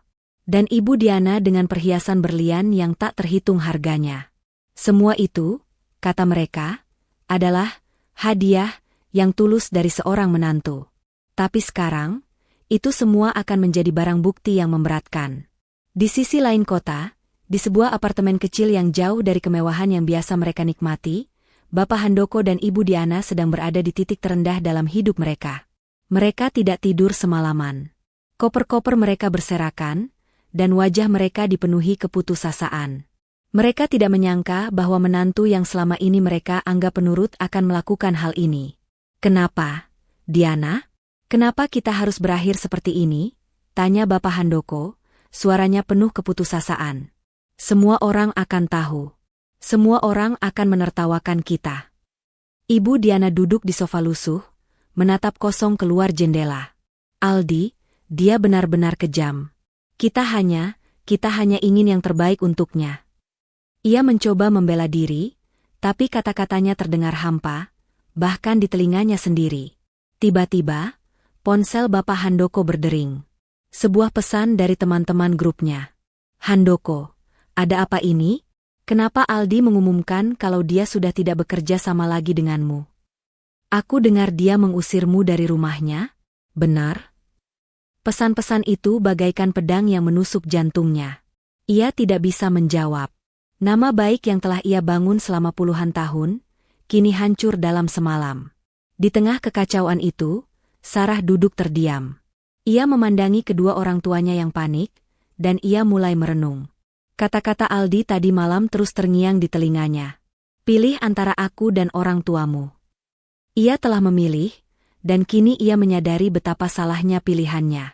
Ia melihat bagaimana orang tuanya, yang tadinya penuh dengan kesombongan, kini menjadi begitu rapuh dan menyedihkan. Ia melihat betapa egoisnya mereka, bagaimana mereka hanya peduli pada uang dan citra, bahkan di atas kebahagiaan putrinya sendiri. Sarah mencoba menghubungi Aldi, tapi panggilannya tidak dijawab. Ia mengirim pesan, "Mas, aku minta maaf. Aku di sini. Aku akan segera kembali." Tapi pesannya tidak berbalas. Ia merasakan sebuah penyesalan yang begitu dalam. Seharusnya ia tidak pernah membiarkan orang tuanya memperlakukan Bapak Joni dan Ibu Lilis seperti itu. Seharusnya ia berdiri di sisi suaminya, membela kebenaran, bukan ketakutan dan ambisi orang tuanya. Kembali ke rumah Aldi, pagi itu terasa begitu tenang. Setelah sarapan bersama orang tuanya, Aldi mulai memetakan rencana selanjutnya. Ia tidak hanya akan membalas dendam secara finansial. Ia juga akan membalas dendam secara sosial. Ia akan menunjukkan kepada dunia, siapa Bapak Handoko dan Ibu Diana sebenarnya. "Nak, apa yang akan kamu lakukan?" tanya Bapak Joni, suaranya terdengar ragu. "Aku akan mengambil kembali semua yang sudah mereka ambil, Pak," jawab Aldi, matanya dipenuhi tekad. "Mereka telah mencuri martabat kita. Dan aku akan mengambil kembali martabat itu." Aldi tidak hanya berbicara. Ia bertindak. Ia menghubungi beberapa media ternama dan mengatur sebuah konferensi pers dadakan. Tentu saja, ia tidak akan menyebutkan nama mertuanya secara gamblang. Ia akan menggunakan bahasa yang halus namun mematikan. Konferensi pers itu diadakan sore harinya. Aldi, dengan wajah tenang dan tatapan mata yang penuh percaya diri, berdiri di hadapan puluhan wartawan. "Selamat sore, rekan-rekan media," ia memulai. "Saya ingin mengumumkan beberapa hal penting terkait perusahaan saya. Mulai hari ini, saya ingin menegaskan bahwa perusahaan saya, dan semua bisnis yang saya kelola, tidak lagi memiliki hubungan kerjasama, baik secara finansial maupun operasional, dengan pihak-pihak yang tidak memiliki integritas dan martabat. Keputusan ini saya ambil demi menjaga nama baik dan nilai-nilai yang saya junjung tinggi, yaitu kejujuran dan penghormatan terhadap keluarga." Pernyataan itu singkat, namun memiliki dampak yang sangat besar. Tanpa menyebut nama, semua orang tahu siapa yang dimaksud. Berita itu langsung menyebar bagaikan api. Di berbagai media sosial, nama Bapak Handoko dan Ibu Diana langsung menjadi bahan perbincangan. Mereka yang tadinya diagungkan, kini dicurigai dan dihina. Beberapa perusahaan yang tadinya bekerja sama dengan Bapak Handoko, langsung membatalkan perjanjian mereka, takut reputasi mereka ikut tercoreng. Malam itu, Bapak Handoko dan Ibu Diana menerima pukulan yang lebih telak dari pukulan manapun. Bisnis mereka runtuh dalam hitungan jam. Proyek-proyek besar yang tadinya mereka kelola, kini ditarik kembali. Rekan-rekan bisnis mereka, yang tadinya memuja mereka, kini menghindari mereka bagaikan wabah. Mereka tidak hanya kehilangan uang, mereka kehilangan segalanya. Sarah, yang melihat semua itu, akhirnya mengerti. Ia melihat bagaimana orang tuanya, yang tadinya begitu kuat dan berkuasa, kini terlihat begitu rapuh dan putus asa. Ia melihat bagaimana mereka saling menyalahkan satu sama lain, dan bagaimana mereka terus-menerus memaki-maki Aldi. Di balik semua kebohongan dan sandiwara itu, terungkaplah sebuah kebenaran yang pahit. Orang tuanya tidak benar-benar mencintai Aldi. Mereka hanya mencintai uang dan kekuasaannya. Sarah memutuskan untuk pergi. Ia tidak bisa lagi berada di sana. Ia tidak bisa lagi melihat wajah-wajah yang penuh dengan kepalsuan. Ia butuh waktu untuk dirinya sendiri, untuk memikirkan kembali semuanya. Kamar apartemen yang luasnya hanya seperempat dari ruang tamu di rumah Aldi, terasa seperti penjara bagi Bapak Handoko dan Ibu Diana. Pagi yang seharusnya membawa harapan, kini terasa bagaikan sebuah kutukan. Ponsel Bapak Handoko berdering tanpa henti. Namun bukan untuk urusan bisnis atau undangan pesta. Setiap deringan bagaikan sebuah peluru yang menembus jantungnya. Panggilan itu dari rekan-rekan bisnis, yang kini berubah menjadi musuh. "Halo, Handoko, aku sudah tahu berita itu. Maaf, kita harus batalkan proyek yang sudah kita tanda tangani. Pihak Dewan Direksi tidak mau mengambil risiko. Reputasimu sudah hancur." "Pak, ini dari tim legal. Kami sudah mengkaji ulang perjanjian kerja sama kita. Mengingat pengumuman dari Pak Aldi, kami terpaksa mencabut semua dukungan dan menarik investasi kami. Dana akan ditarik dalam waktu 24 jam. Setiap panggilan telepon adalah berita buruk. Satu persatu, kerajaan bisnis yang telah Bapak Handoko bangun selama puluhan tahun, kini runtuh bagaikan tumpukan kartu yang ditiup angin. Semua proyek besar yang tadinya mereka anggap pasti, kini lenyap bagaikan fata morgana. Bapak Handoko duduk terdiam, ponselnya jatuh ke karpet, ia tidak lagi memiliki kekuatan untuk mengangkatnya. Matanya kosong, melihat keluar jendela. Langit yang tadinya cerah, kini terasa kelabu. Ibu Diana, yang tadinya sibuk mencari-cari barang di dalam koper, kini berhenti. Ia mendengar setiap kata yang diucapkan suaminya, dan setiap kata itu bagaikan gergaji yang menggerogoti jiwanya. Ia mengambil ponselnya, mencoba menghubungi teman-teman sosialitanya. "Halo, Rina? Kamu sudah dengar berita?" "Maaf, Diana. Saya sibuk. Ada pertemuan penting. Nanti kita bicara." "Halo, Santi? Mau makan siang bareng?" Nanti saja, Diana. Anak-anak sedang sakit." "Sudah ya." Semua teman-temannya menghilang. Mereka yang tadinya selalu ada saat ia membutuhkan, kini menghindarinya. Ia yang tadinya diagungkan, kini menjadi aib. Dunia sosialita yang selama ini menjadi panggungnya, kini menertawakannya.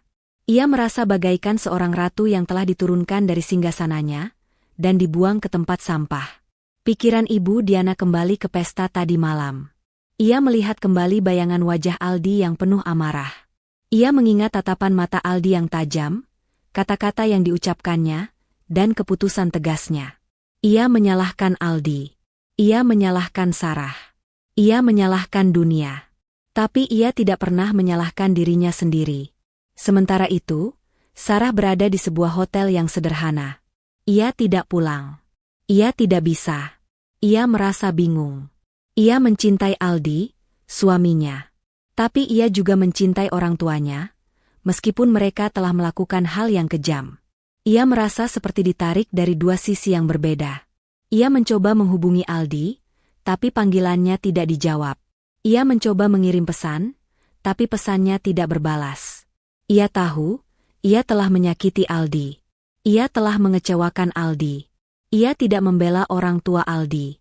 Ia membiarkan mereka diperlakukan dengan tidak hormat.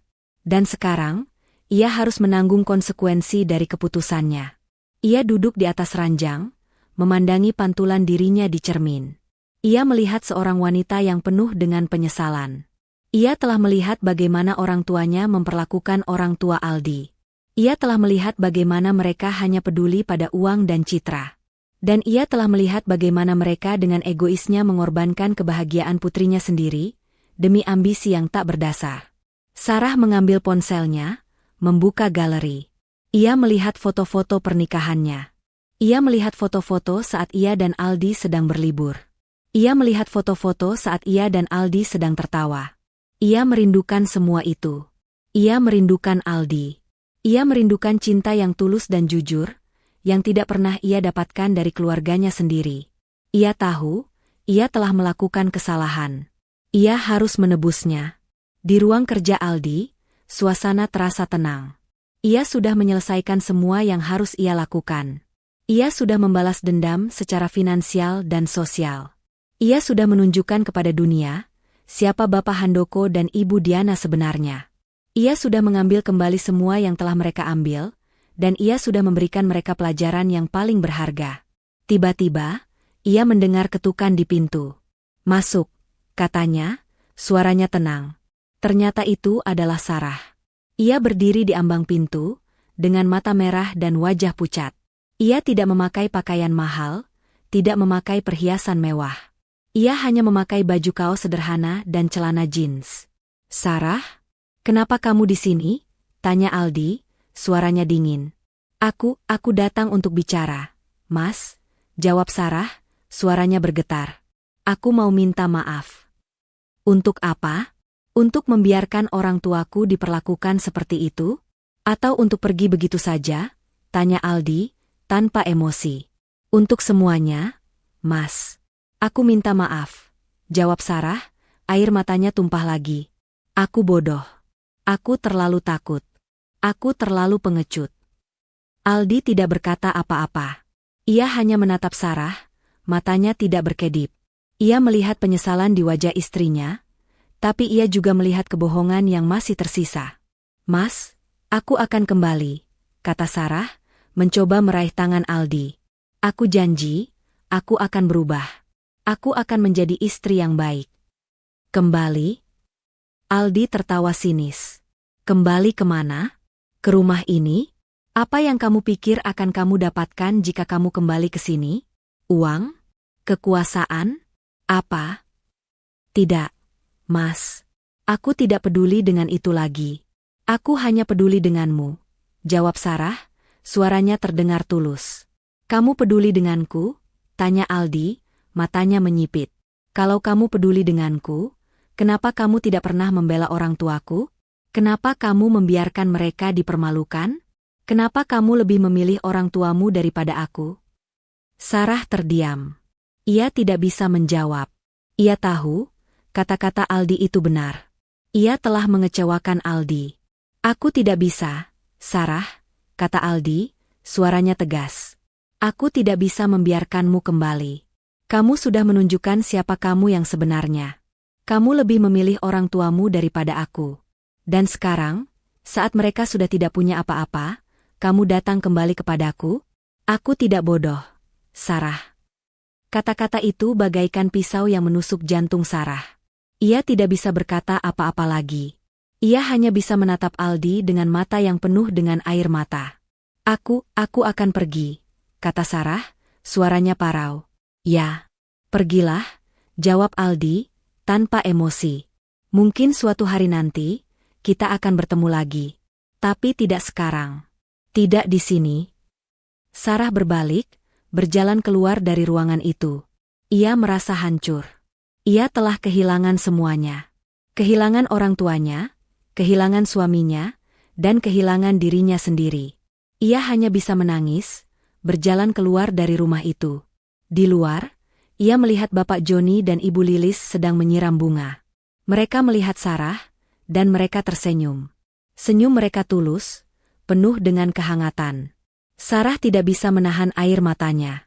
Ia berlari ke arah mereka, memeluk mereka, dan menangis. Nak, kamu kenapa? Tanya Ibu Lilis, suaranya lembut. Aku bodoh, Bu. Aku minta maaf, kata Sarah, tidak bisa berhenti menangis. Tidak apa-apa, Nak, kata Bapak Joni, menepuk bahu Sarah. Semua orang bisa salah.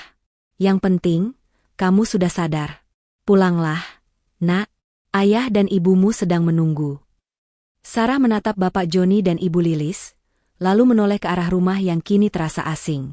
Ia melihat Aldi sedang berdiri di ambang pintu, menatapnya dengan tatapan kosong.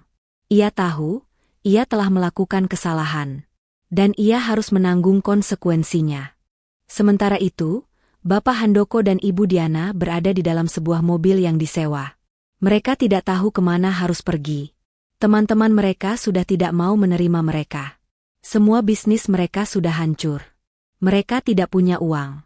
Mereka tidak punya tempat tinggal. Mereka tidak punya apa-apa.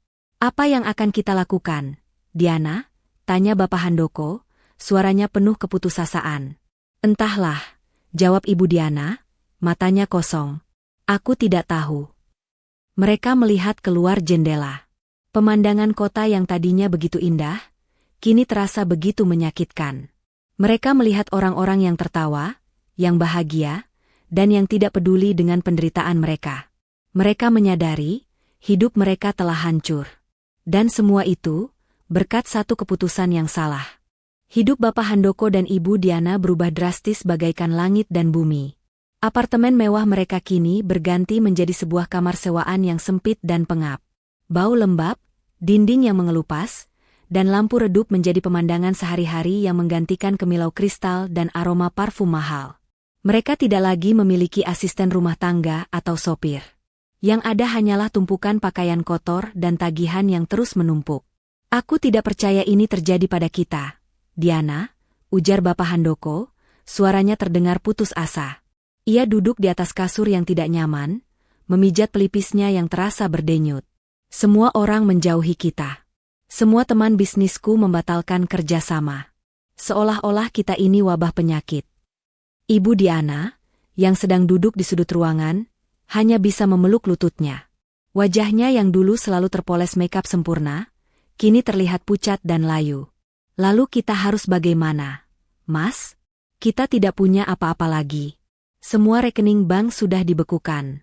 Rumah kita, juga sudah disita.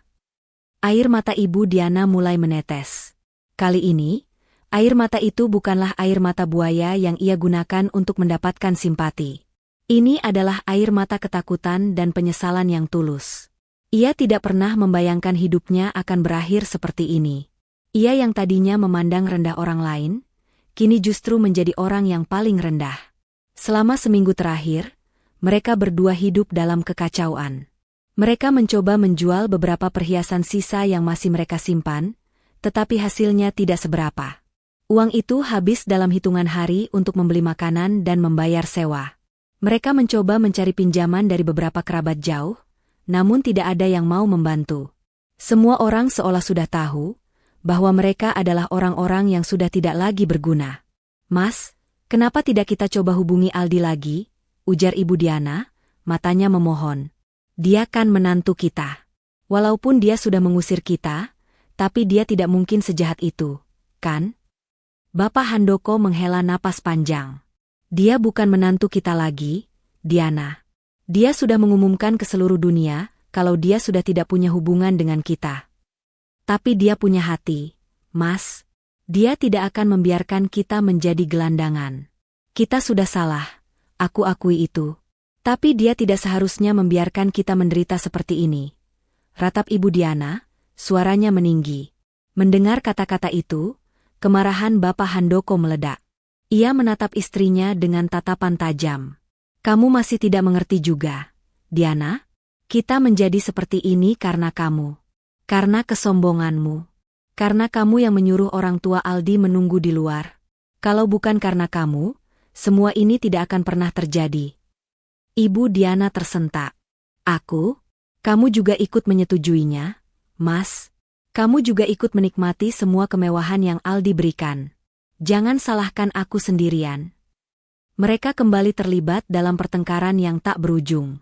Pertengkaran itu, yang tadinya hanya berfokus pada uang dan kekuasaan, kini berubah menjadi pertengkaran yang penuh dengan kata-kata kasar dan tuduhan. Mereka yang tadinya adalah pasangan sempurna di mata masyarakat, kini menjadi dua orang asing yang saling membenci. Di tengah pertengkaran itu, Bapak Handoko meraih ponselnya yang sudah usang.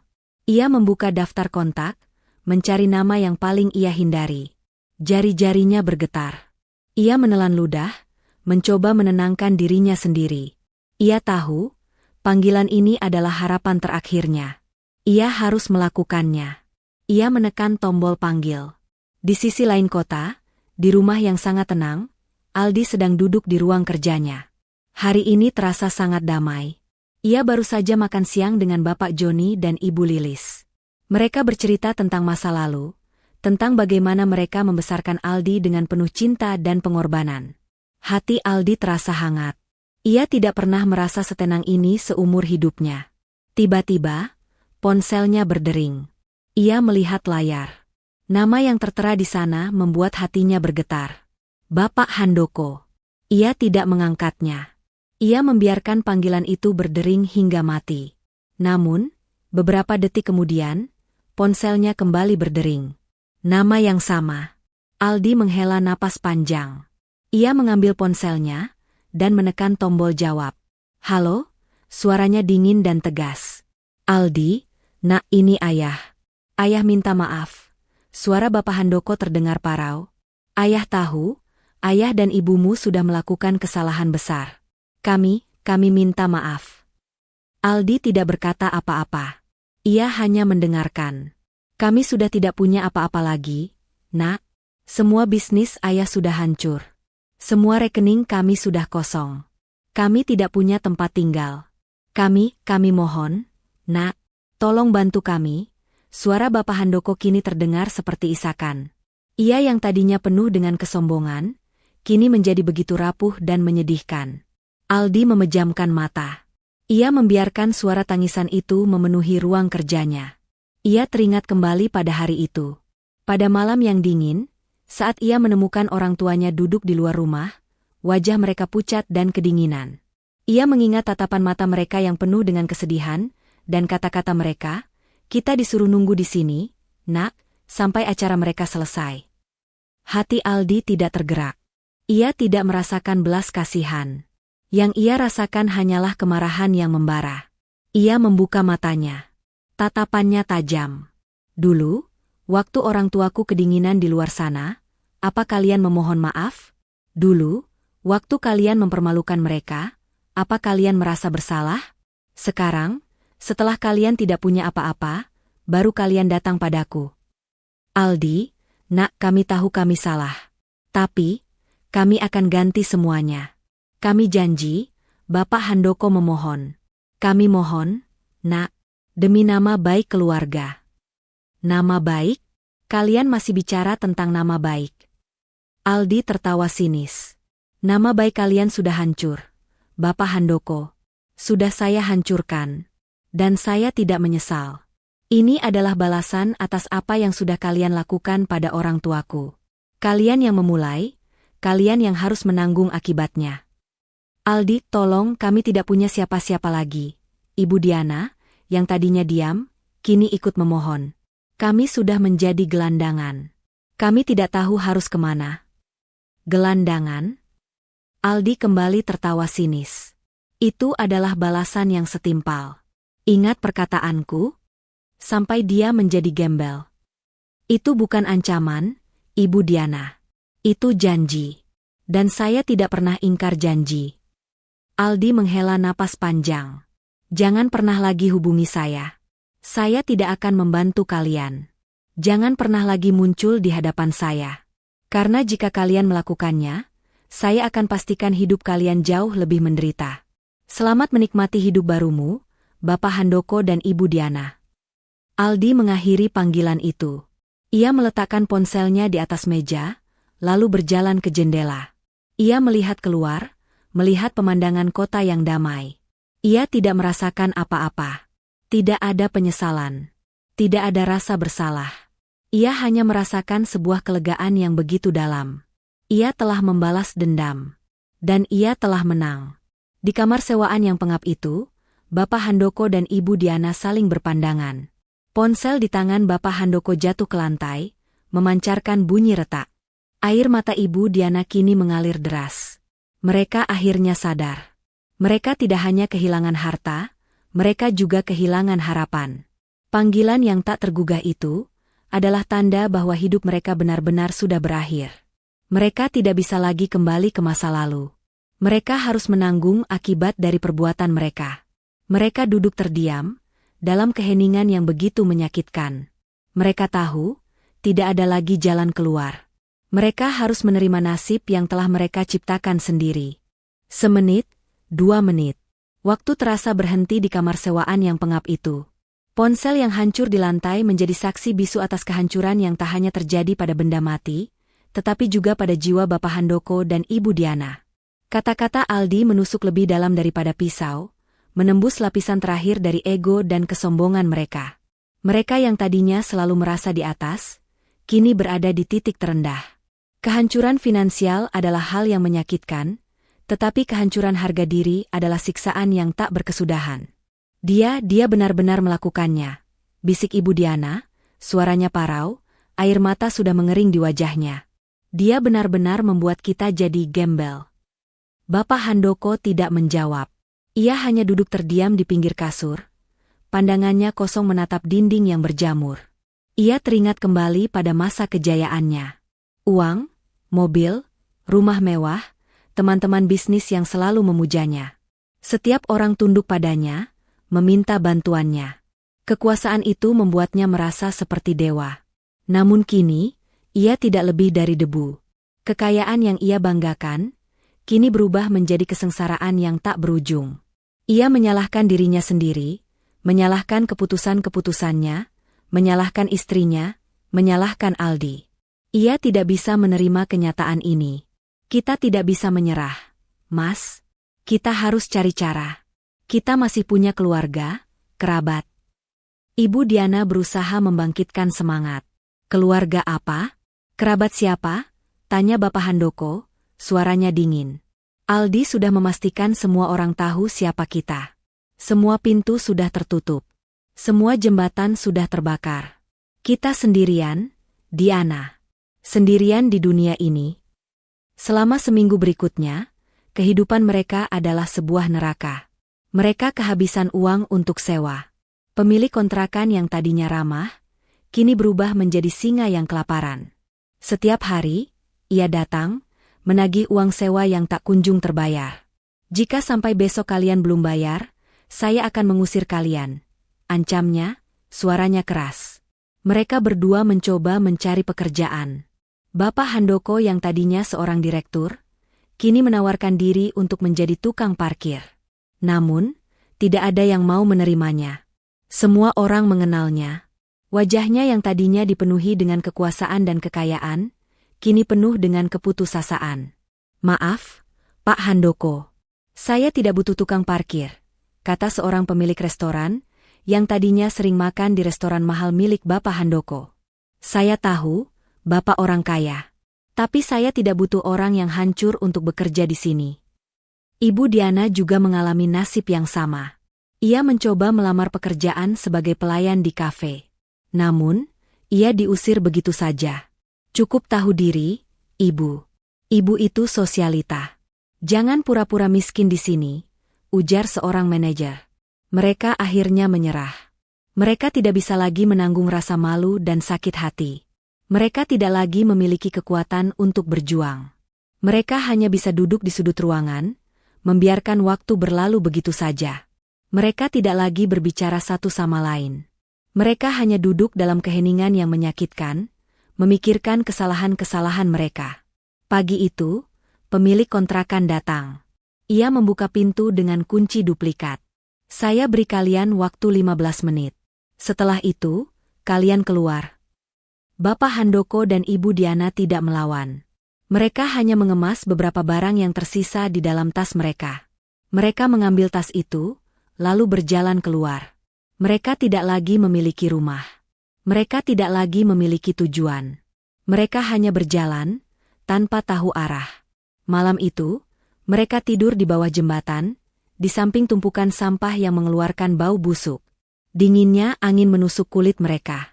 Suara deru mobil yang melintas di atas jembatan, bagaikan suara ombak yang menghancurkan perahu mereka. Mereka saling berpandangan, mata mereka kosong. Mereka akhirnya menjadi gembel. "Apakah kamu puas, Diana?" bisik Bapak Handoko, suaranya serak. "Ini semua berkatmu." Ibu Diana tidak menjawab. Ia hanya bisa menangis. Air matanya mengalir membasahi pipinya yang kotor. "Aku tidak pernah berpikir akan berakhir seperti ini, Mas. Aku minta maaf." "Maaf?" Bapak Handoko tertawa getir. "Maaf tidak akan mengembalikan semua yang sudah kita kehilangan. Maaf tidak akan mengembalikan uang kita. Maaf tidak akan mengembalikan reputasi kita. Maaf tidak akan mengembalikan hidup kita." Di tengah tangisan dan penyesalan itu, tiba-tiba mereka melihat sebuah mobil mewah berhenti di pinggir jalan. Dari mobil itu, keluar seorang pria dan wanita yang mereka kenal. Pria itu adalah Aldi, dan wanita itu adalah Sarah. Mereka melihat mereka, dan mereka tersenyum. Senyum mereka tulus, penuh dengan kebahagiaan. "Mas Aldi, Ibu Lilis minta tolong belikan jajanan pasar kesukaannya," ujar Sarah, suaranya lembut. "Iya, sayang." "Sebentar," jawab Aldi, suaranya penuh cinta. Mereka tidak melihat Bapak Handoko dan Ibu Diana. Mereka hanya melihat kebahagiaan. Mereka melihat cinta. Mereka melihat kehangatan keluarga. Dan itu adalah pemandangan yang paling menyakitkan bagi Bapak Handoko dan Ibu Diana. Mereka menyadari, apa yang mereka hancurkan, bukan hanya uang atau kekuasaan. Apa yang mereka hancurkan, adalah kebahagiaan dan kehangatan keluarga. Mereka yang tadinya penuh dengan kesombongan, kini menjadi orang yang paling menderita. Mereka yang tadinya selalu menginjak-injak orang lain, kini diinjak-injak oleh takdir. Mereka yang tadinya selalu menertawakan orang lain, kini ditertawakan oleh dunia. Mereka hanya bisa menangis, saling memeluk, dalam dinginnya malam. Mereka tahu, penyesalan ini tidak akan pernah berakhir. Dinginnya malam dan kerasnya aspal menjadi tempat tidur bagi Bapak Handoko dan Ibu Diana. Mereka tidur meringkuk, saling memeluk, bukan karena cinta, melainkan karena rasa dingin yang menusuk tulang. Pemandangan Aldi dan Sarah yang penuh kebahagiaan di dalam mobil mewah, yang mereka saksikan malam sebelumnya, terus berputar di kepala mereka bagaikan kaset rusak. Itu adalah pemandangan yang paling menyakitkan yang pernah mereka lihat. Bukan karena mereka iri akan kemewahan, tetapi karena mereka melihat betapa bahagianya Aldi dan Sarah, kebahagiaan yang tadinya bisa mereka miliki jika saja mereka tidak merusak segalanya. Mas, aku tidak kuat lagi, bisik Ibu Diana, suaranya serak. Ia memeluk lututnya, wajahnya yang kotor ditutupi oleh rambutnya yang kusut. Aku tidak bisa lagi hidup seperti ini. Kita sudah kehilangan semuanya. Bapak Handoko hanya bisa menghela napas. Ini adalah balasan, Diana, jawabnya. Aku baru menyadari sekarang. Ini adalah karma. Karma? Ibu Diana mengangkat kepalanya. Apa maksudmu? Kita selalu memandang rendah orang lain. Kita selalu berpikir bahwa uang bisa membeli segalanya. Ujarnya, suaranya terdengar penuh penyesalan. Tapi kita lupa, ada satu hal yang tidak bisa dibeli dengan uang. Hati. Selama berminggu-minggu, mereka hidup sebagai gelandangan. Mereka makan dari sisa-sisa makanan di tempat sampah, tidur di pinggir jalan, dan setiap hari, mereka harus berjuang hanya untuk bertahan hidup. Pakaian mereka kotor dan bau, tubuh mereka penuh dengan luka dan memar. Mereka yang tadinya selalu hidup bersih dan wangi, kini tidak lebih dari pemandangan menyedihkan yang dihindari semua orang. Suatu hari, saat mereka sedang duduk di pinggir jalan, menunggu sisa makanan dari restoran, mereka melihat seorang anak kecil yang sedang makan bersama ibunya. Tiba-tiba, sang anak menjatuhkan kuenya. Ibunya tidak marah. Ia hanya tersenyum, membersihkan kue itu, lalu memberikannya kepada anak itu lagi. Ibu Diana melihat pemandangan itu. Hatinya tergerak. Ia teringat pada saat ia memarahi Sarah, karena menjatuhkan es krimnya. Ia teringat bagaimana ia selalu membanding-bandingkan Sarah dengan anak-anak teman-temannya yang lebih pintar dan lebih kaya. Air mata mengalir di pipinya. Ia menyesali semua perbuatannya. Mas, aku sangat menyesal, bisik Ibu Diana, sambil menatap anak kecil dan ibunya. Aku selalu menyakiti hati Sarah. Aku selalu mempermalukannya di depan orang banyak. Aku bahkan tidak pernah menghargai dia sebagai anakku sendiri. Bapak Handoko mengamati pemandangan itu juga. Ia teringat bagaimana ia selalu mengajarkan Sarah untuk menjadi orang yang sukses, bukan untuk bahagia. Ia selalu menuntut Sarah, tanpa pernah bertanya apa yang sebenarnya diinginkan Sarah. Ia hanya melihat Sarah sebagai boneka yang harus ia kendalikan. Hatinya terasa begitu sakit. Ia baru sadar bahwa ia bukan hanya ayah yang jahat, tetapi juga manusia yang jahat. Aku juga, Diana, ujar Bapak Handoko, suaranya parau. Aku selalu berpikir uang adalah segalanya.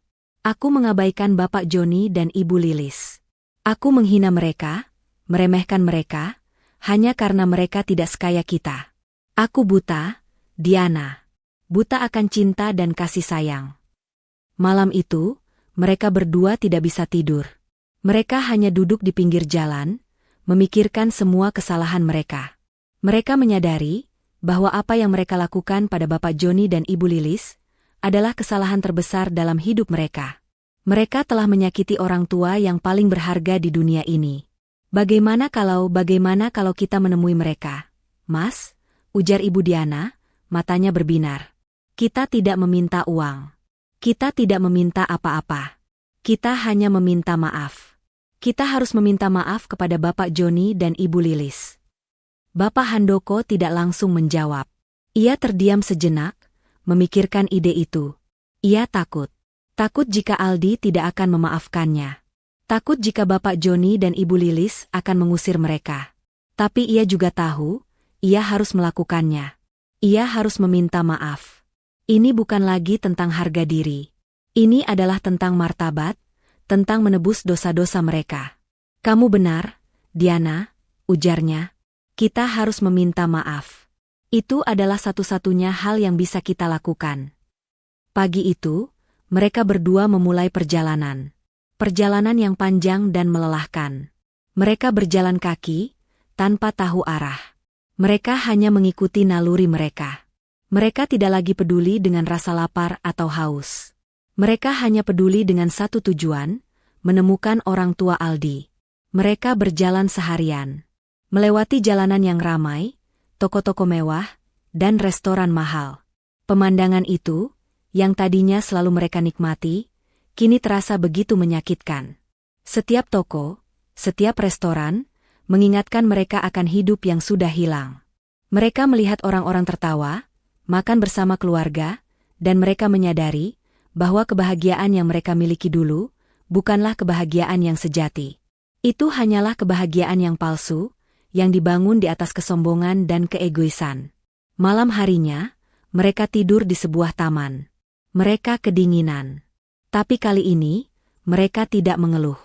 Mereka tahu, ini adalah balasan yang setimpal. Mereka mengingat kembali bagaimana Bapak Joni dan Ibu Lilis kedinginan di luar rumah mereka. Mereka merasakan apa yang Bapak Joni dan Ibu Lilis rasakan malam itu. Rasa dingin itu adalah pengingat bahwa mereka adalah orang yang tidak memiliki hati. Aku berharap kita bisa memutar waktu, bisik Ibu Diana, memeluk Bapak Handoko. Aku berharap kita bisa mengembalikan waktu ke malam itu. Aku akan memeluk mereka, Mas. Aku akan membawa mereka masuk ke dalam rumah. Aku akan meminta maaf pada mereka. Bapak Handoko tidak menjawab. Ia hanya bisa menangis. Air matanya kini adalah air mata penyesalan yang tulus. Ia berharap ia bisa melakukan hal yang sama. Ia berharap ia bisa memeluk Bapak Joni, meminta maaf padanya, dan mengatakan padanya, "Terima kasih, Pak. Terima kasih sudah melahirkan Aldi." Mereka akhirnya sampai di sebuah gerbang yang mereka kenal. Itu adalah gerbang rumah Aldi. Mereka terdiam. Jantung mereka berdebar kencang. Mereka melihat rumah itu, yang tadinya adalah rumah mereka. Rumah yang penuh dengan kenangan, baik kenangan indah maupun kenangan buruk. Mereka melihat kebun yang indah, pohon-pohon rindang, dan bunga-bunga yang bermekaran. Semua itu adalah pemandangan yang mengingatkan mereka akan kehidupan yang sudah mereka sia-siakan. Dengan langkah yang gemetar, mereka berjalan ke arah pintu.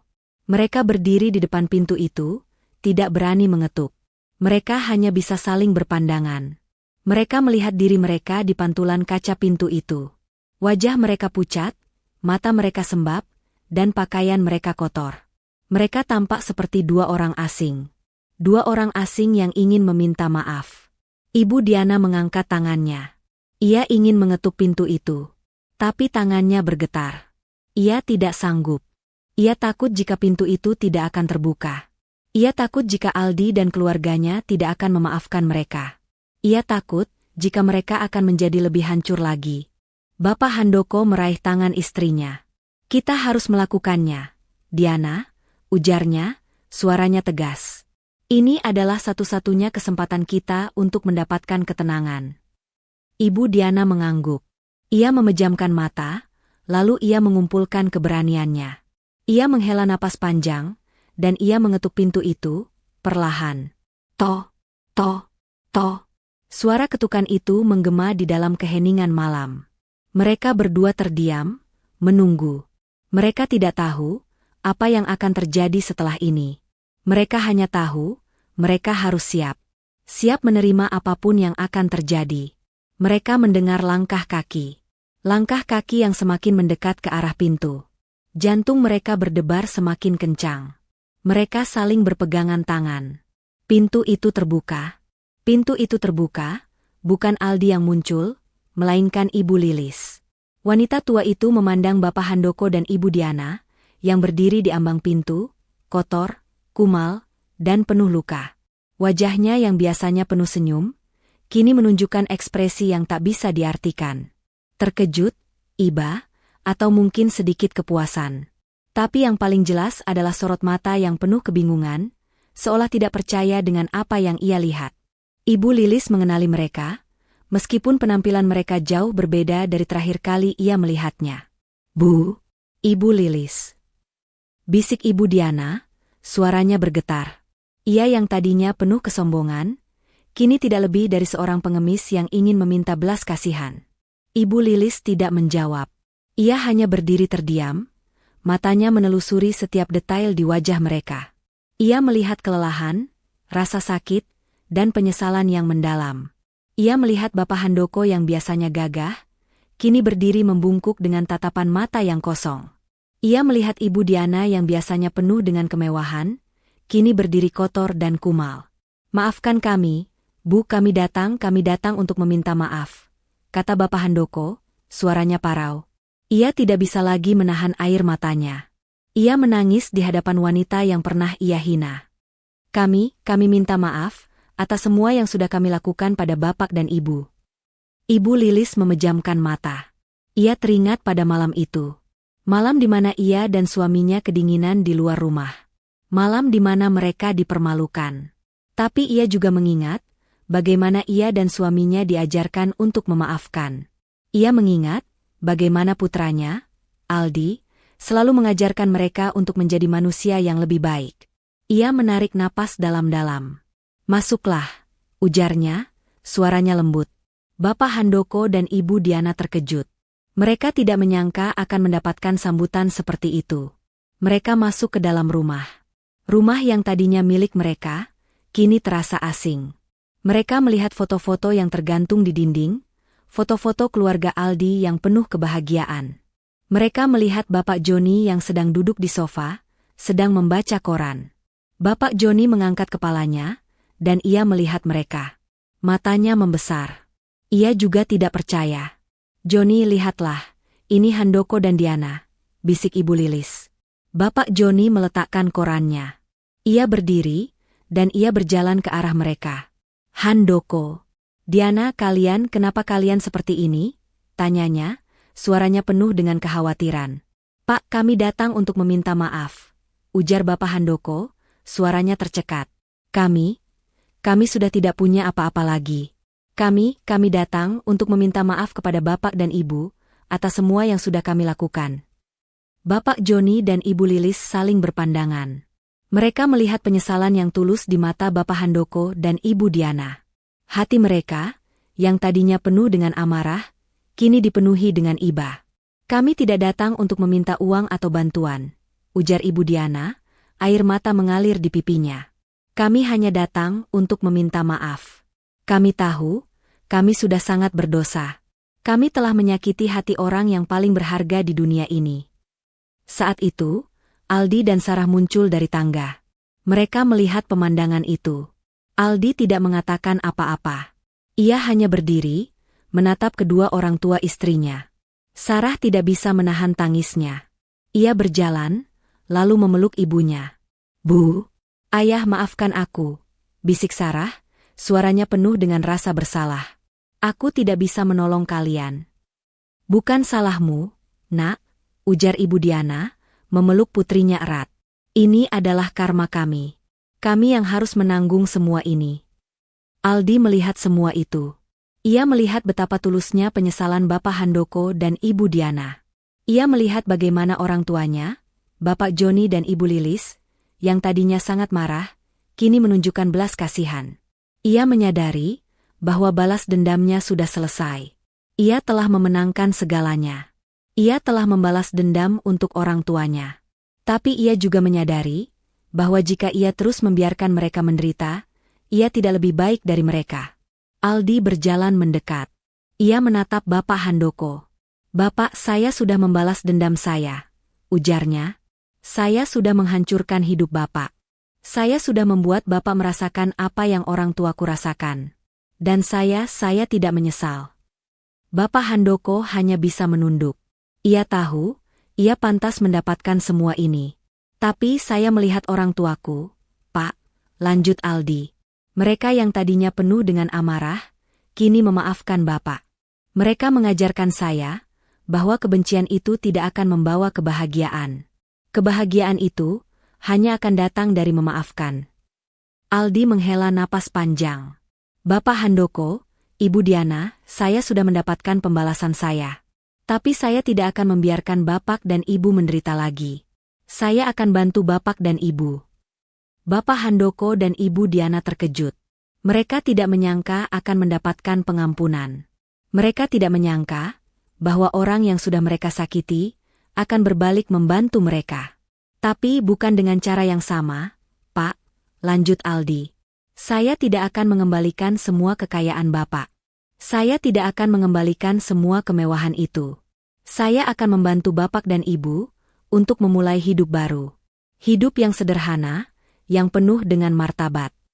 Aldi memberikan sebuah kunci kepada mereka. Itu adalah kunci sebuah rumah kecil, di sebuah desa, yang ia beli secara rahasia. Rumah itu tidak mewah. Tidak ada kolam renang, tidak ada pelayan. Tapi rumah itu bersih dan nyaman. Ini adalah kesempatan kedua, Pak, ujar Aldi. Gunakan kesempatan ini untuk menjadi manusia yang lebih baik. Pelajari arti hidup sederhana. Pelajari arti kerja keras. Pelajari arti cinta dan kasih sayang. Bapak Handoko dan Ibu Diana tidak bisa berkata apa-apa. Mereka hanya bisa menangis. Air mata mereka, kali ini, adalah air mata syukur. Mereka berterima kasih kepada Aldi, kepada Bapak Joni dan Ibu Lilis, dan kepada Tuhan. Mereka telah mendapatkan kesempatan kedua. Mereka pindah ke rumah kecil itu. Mereka memulai hidup baru. Bapak Handoko mencoba mencari pekerjaan sebagai buruh. Ia yang tadinya tidak pernah memegang cangkul, kini harus bekerja keras di bawah terik matahari. Ibu Diana, yang tadinya selalu dimanjakan, kini harus memasak sendiri, mencuci sendiri, dan membersihkan rumah sendiri. Kehidupan mereka memang sulit. Tapi, mereka bahagia. Mereka belajar bahwa kebahagiaan itu tidak datang dari uang atau kemewahan. Kebahagiaan itu datang dari kerja keras, dari hidup sederhana, dari cinta. Setiap akhir pekan, Aldi dan Sarah, bersama Bapak Joni dan Ibu Lilis, datang mengunjungi mereka. Mereka makan bersama, tertawa bersama, dan berbagi cerita. Bapak Handoko dan Ibu Diana selalu meminta maaf kepada Bapak Joni dan Ibu Lilis. Dan Bapak Joni dan Ibu Lilis selalu memaafkan mereka. Kisah ini adalah pengingat bahwa karma itu nyata. Setiap perbuatan, baik atau buruk, pasti akan mendapatkan balasan. Tapi, yang paling penting dari semua itu adalah cinta dan kasih sayang. Karena pada akhirnya, cinta dan kasih sayang adalah satu-satunya hal yang akan membuat kita bahagia. Bapak Handoko dan Ibu Diana, yang tadinya sombong, kini menjadi orang yang paling rendah hati. Mereka tidak lagi memandang rendah orang lain. Mereka yang tadinya hanya peduli dengan uang, kini hanya peduli dengan keluarga. Mereka telah menemukan kebahagiaan sejati. Kebahagiaan yang tidak bisa dibeli dengan uang, dan tidak bisa dihancurkan oleh siapapun.